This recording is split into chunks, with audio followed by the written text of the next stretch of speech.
नमस्कार दोस्तों, stock market studies में फिर से एक बार आपको दिल से स्वागत करता हूँ। तो आज मैं फिर से आपके सामने कुछ इम्पोर्टेंट्स कंपनी के अपडेट शेयर करूँगा। तो उनमें से मेरे एक फेवरेट कंपनी भी है, जो मैं आज आपके साथ शेयर करूँगा। तो इस वीडियो को लास्ट तक जरूर देखिएगा। तो देखिए, सबसे पहले मैं डिस्कशन करूँगा एक्साइड इंडस्ट्रीज लिमिटेड के बारे में, क्योंकि कुछ दिनों से कमेंट्स आ रहा था कि सर एक्साइड जिस तरीके से भागता हुआ देखने को मिला था, क्या उसी तरीके से फिर से भागने वाला है? देखिए, सबसे पहले आपको वो चार्ट आपको मैं एक बार दिखाना चाहूँगा। देखिए, एक्साइड जब इस तरीके से एक हाई जंप देखने को मिला था, अराउंड 50% के आसपास रिटर्न दिया था, वो भी 2 हफ्ते के अंदर-अंदर। तो ऐसे क्यों हुआ था? उसके पीछे रीज़न आपको समझना पड़ेगा क्योंकि ऐसे कोई कंपनी भागते नहीं देखने को मिलेगा। कंपनी के ऊपर बड़ा 2 अपडेट आया था, जैसे किया और हुंडई, दोनों बड़े कंपनी जो बैटरीज़ का जो सप्लाईज़ है, वो इसी कंपनीज़ को दिया था। मतलब बैटरीज़ का जो डिमांड है, उन कंपनीज़ की गाड़ियों में जो बैटरीज़ लगाया जाएगा, तो वो उसका टेंडर किसको दिया था? एक्साइड बैटरीज़ कंपनी को। तो बेसिकली यही कारण की वजह से कंपनी के ऊपर 2 हफ्ते के अंदर-अंदर 50% के आसपास कंपनी का जंप देखने को मिला। तो क्वेश्चन ये है कि फिर से क्या इस तरीके से कोई जंप देखने को मिलेगा? देखिए, पहले आप चीज़ों को पहले समझिए। देखिए, कंपनी का जो लाइफ टाइम हाई था, उसी हाई को ब्रेक करके कंपनी ने बिग बाउंस किया। तो कभी ना कभी तो वो रुकेगा। तो फाइनली वही लेवल को कंपनी रीटेस्ट करने की कोशिश कर रहा है। जो कंपनी के देखिए यहाँ पे एक स्ट्रांगली क्या बना है, एक्चुअली यहाँ पे एक रेजिस्टेंस बना था, उसको ब्रेक करके ऊपर गया। क्योंकि आप देखेंगे तो ब्रेकआउट किया, रीटेस्ट किया, उसके बाद बाउंस बैक किए। मतलब इस लेवल कंपनी के लिए स्ट्रांगली एक रेजिस्टेंस बन चुके हैं, और जो रेजिस्टेंस था वही आप बनेगा सपोर्ट। तो फाइनली देखिए, वही लेवल में आकर कंपनी यहाँ पे क्या कर रहा है, होल्ड कर रहा है। वही लेवल में आकर कंपनी यहाँ पे क्या कर रहा है, इंतजार कर रहा है। मतलब यही क्लियर है कि कंपनी का जो ग्रोथ है, कंपनी की जो पोजीशन है, कंपनी की जो सिचुएशन है, उसके अकॉर्डिंग कंपनी के ऊपर जो मतलब अभी जो करेक्शन होने का जो सिलसिला है, वो क्या जारी रह सकते हैं? अगर देखिए कंपनी नीचे आए, जो लेवल मैं आपको बताऊँगा, वो लेवल कुछ इस तरीके से देखने को मिला है। अगर नीचे आए तो 440 रुपीज़ के आसपास आ सकते हैं। ये फर्स्ट पॉइंट होगा। दूसरे पॉइंट यहाँ पे 200 डेज़ मूविंग एवरेज जिसको सपोर्ट लेगा, वही लेवल इसका सपोर्ट बन सकते हैं। वहाँ से भी बाउंस बैक कर सकते हैं। तो यहाँ पे मेरे व्यू क्या है? मेरा व्यू जो है, पहले मैंने जब इस यहाँ पे जो 2 बाइंग कैंडल बने, इसको जब मार्किंग किया, तो मुझे जो रेंज देखने को मिला अराउंड अराउंड 18% टू 19%। तो 19% का रेंज मिला है। तो इस 19% रेंज के बेसिस में क्या काम करने वाला हूँ? बिल्कुल नहीं। क्योंकि मुझे यहाँ पे भी कमेंट्स किया गया था कि कंटिन्यूअसली बाइंग का एक तो रेंज मिला है, क्या इस रेंज के बेसिस में आप काम करेंगे? बिल्कुल नहीं। मैं हमेशा जब भी इस तरीके से कोई बाइंग का रेंज बनता है, उस रेंज को जब मार्किंग करता हूँ, तो मुझे चाहिए होता है कि 20% का रेंज बने। तो एटलीस्ट 20% का रेंज बने, तो यहाँ पे कितना बना? 19%। तो ये मेरे रूल्स के खिलाफ है, तो मैं इस जगह पे एंट्री नहीं लेने वाला हूँ। क्योंकि यही हम लोग गलती करते हैं कि 1-2% नीचे हुआ तो क्या हुआ? एंट्री तो मिल जाएगा ना। तो ऐसे सोचकर हम लोग काम कर लेते हैं, और उस जगह पे प्रॉफिट भी मिल जाता है। ऐसे नहीं कि प्रॉफिट नहीं मिलता, मिल जाते हैं। मगर क्वेश्चन ये है कि अगर आप इस तरीके से रूल्स को हमेशा ब्रेक करते चले जाएँगे, तो शायद 1-2 बार आपको प्रॉफिट मिल जाएगा, बाकी टाइम्स आपको बुरी तरीके से पिटाई भी हो सकते हैं। तो हमेशा जो जो भी स्ट्रैटेजीज़ को आप यूज़ करते हैं, उसके ऊपर ध्यान दीजिएगा, उसके ऊपर मतलब उस स्ट्रैटेजीज़ को फ़ॉलो अप करिए, खुद के रूल्स के बेसिस में। अब देखिए, यहाँ पे जैसे बाइंग रेंज बना, कितना रेंज बने? 49%। ऑब्वियसली मैं नीचे आने के बाद यहाँ पे एंट्री लेने वाला हूँ। मैं यहाँ पे इस जगह पे एंट्री अगर आए तो मैं ज़रूर यहाँ पे एंट्री लूँगा, उस टाइम अगर कंपनी का फंडामेंटल स्ट्रॉन्ग हो तो। तो क्या अभी फंडामेंटल स्ट्रॉन्ग नहीं है? चलो एक बार मैं आपके साथ शेयर कर देता हूँ। देखिए, सेल्स का हालत देखिए, कंपनी सेल्स थोड़ा-सा कमज़ोर हो चुके हैं। पिछले साल में जो सेल्स था 225 करोड़ के आसपास, 224 करोड़ के आसपास, इस बार 221 करोड़ हो गया। मतलब सेल्स यहाँ पे साल भर में डाउन हो गया। सॉरी, प्रॉफिट यहाँ पे डाउन हो गया। अभी रेवेन्यूज़ के बारे में बात करूँ, तो रेवेन्यूज़ देख सकते हैं, कंपनी के 4,200 से 4,400 बने। मतलब रेवेन्यूज़ में ग्रोथ जो है, वो एक ही रेंज के हिसाब से है, कोई भी ग्रोथ हुआ नहीं, और प्रॉफिट के इसीलिए ग्रोथ नहीं हुआ। तो कंपनी का सेल्स एंड प्रॉफिट ग्रोथ में बहुत बड़ा अंतर है। इसके चलते कंपनी के ऊपर एक प्रेशराइज़ तो बनेगा। ऐसे नहीं कि कंपनी न्यूज़ के बेसिस में भाग रहा था, तो वो भागते ही रहेंगे। कभी न कभी तो रुकेगा, कभी न कभी तो प्रॉफिट बुकिंग होगा। तो आज जो सिचुएशन देखने को मिला है, वो प्रॉफिट बुकिंग का सिचुएशन है। बाकी आपके क्या व्यू है, ज़रूर मुझे कमेंट्स करके बता सकते हैं। नेक्स्ट जो कंपनी है उसका नाम है एलटीआई माइंडट्री, जिसके ऊपर मैं बहुत दिनों से इंतज़ार कर रहा था। फाइनली वो लेवल, वो सिचुएशन मुझे देखने को मिला है। वो मैं आपको सबसे पहले डिस्कशन करूँ, आप देख सकते हैं, कंपनी के ऊपर जब टेक्निकली चार्ट पैटर्न्स बना था, मैंने आपको ये भी शेयर किया कि कंपनी इसके ऊपर 2 तरीके से यहाँ पे पैटर्न्स क्रिएट हुआ। पहले पैटर्न्स तो यहाँ पे एक लंबा जर्नी के बेसिस में देखिए पहले यहाँ पे एक पैटर्न्स बना था, वो मैं एक बार आपको डिलीट करके दिखाता हूँ। देखिए पहले जब एक पैटर्न्स बना था कुछ इस तरीके से रेंज बने थे। पहले एक शोल्डर बने, दूसरी बार शोल्डर बने, उसके बाद एक बिग हेड बने, उसके बाद एक शोल्डर बने। तो मगर यहाँ पे ब्रेकआउट होना चाहिए तभी मैं एंट्री लेता, मगर ब्रेकआउट हुआ नहीं। तो उसी के बीच में एक मुझे रेंज देखने को मिल चुके हैं। वो रेंज कुछ इस तरीके से है, अगर इस रेंज को ध्यान से देखना तो यहाँ पे कुछ इस तरीके से रेंज बने। यहाँ पे भी एक छोटा सा क्या बने, एक कप बन चुके हैं। उसके अकॉर्डिंग यहाँ पे क्या बन चुके हैं, एक शोल्डर भी बन चुके हैं। सॉरी, कप के बाद एक हैंडल भी बन चुके हैं।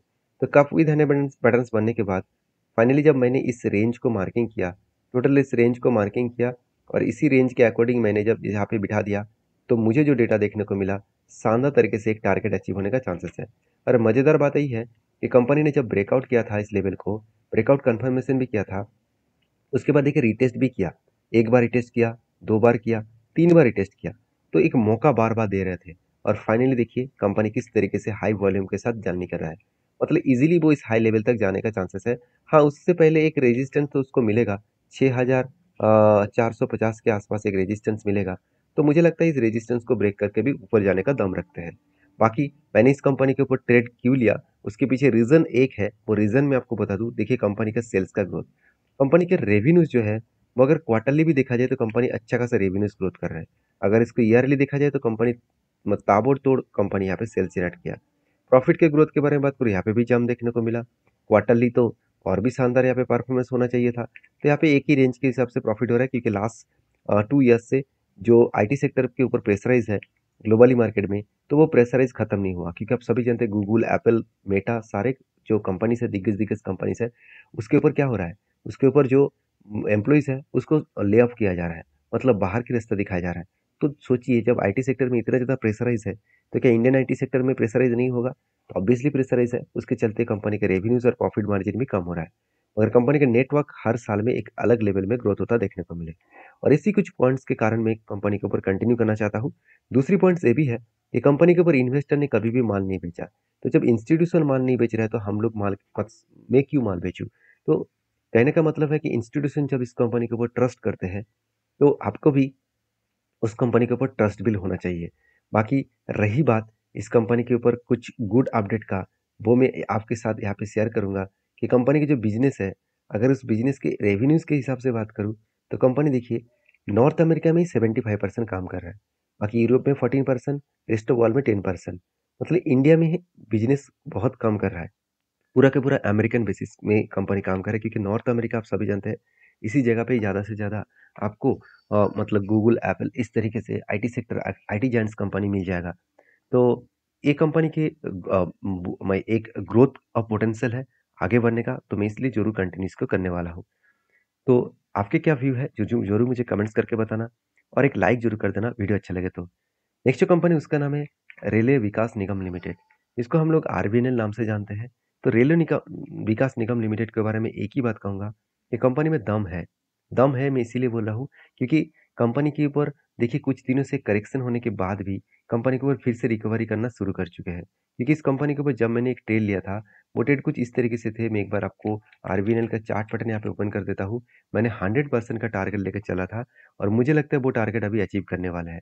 क्योंकि जिस तरीके से यहाँ पे ब्रेकआउट हुआ, देखिए मैंने किस कारण के वजह से मैंने एंट्री लिया था वो सबसे पहले समझिए। मैं स्ट्रैटेजीज को बहुत बार फॉलो करता हूँ, क्योंकि जब भी कोई शेयर, ध्यान दीजिएगा, जब भी कोई शेयर कंटिन्यूसली भागते चले जाए तो वो कभी ना कभी रुकेगा। रुकने के बाद दो चीज़ों का आपको ध्यान देना होगा। पहले एक, जहाँ से ब्रेकआउट हुआ उस लेवल को सपोर्ट वन का मैं सपोर्ट वन के हिसाब से देखता हूँ। और जहाँ तक हाई करके बाउंस बैक किए, मतलब बिग बिग क्रैश हुआ, तो उस लेवल को मैं रेजिस्टेंस वन कहता हूँ। तो सपोर्ट वन, रेजिस्टेंस वन मुझे चाहिए।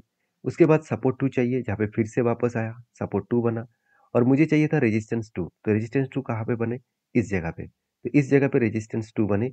तो देखिएगा, एक बार सपोर्ट, एक बार रेजिस्टेंस बने, दो बार सपोर्ट, दो बार रेजिस्टेंस बने। तो उसके बाद हुआ क्या, अगर यहाँ पे नीचे आकर फिर से बाउंस बैक करता तो भी मैं एंट्री लेता। और यहाँ से ही पहले से ही बाउंस बैक किए, रिटेस्ट किया, तब मैंने एक डिसीजन लिया।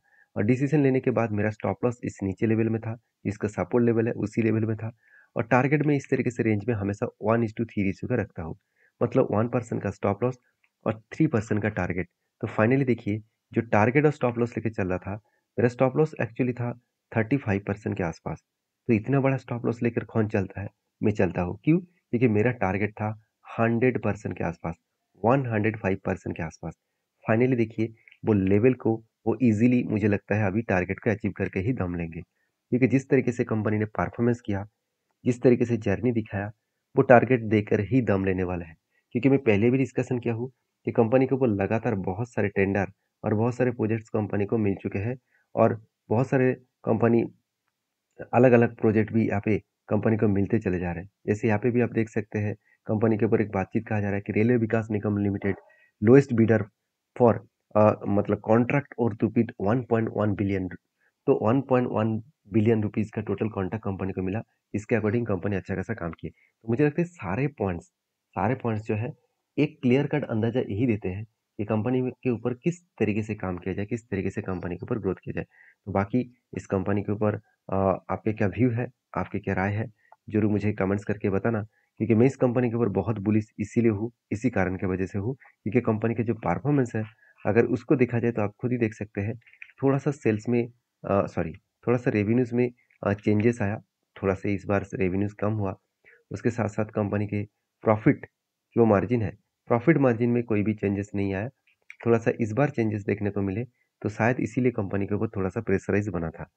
बाकी देखिए, कंपनी फिर से रिकवरी करने की तैयारी में है। हाँ, इस टारगेट होने के बाद मेरा जो व्यू होगा वो मैं आपके साथ जरूर शेयर करूंगा।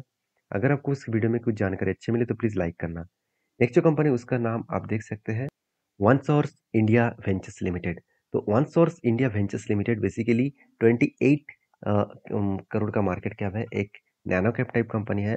फिर भी इस कंपनी ने एक अपडेट दिया स्प्लिट देने का। 13 तारीख को कंपनी हर एक के बदले 10 शेयर देने वाला है। तो जो लोग एक के बदले 10 शेयर पाना चाहते हैं, एक बार डीपली रिसर्च करें, उसके बाद काम करें। वीडियो अच्छा लगे तो प्लीज़ लाइक करिए। Thank you.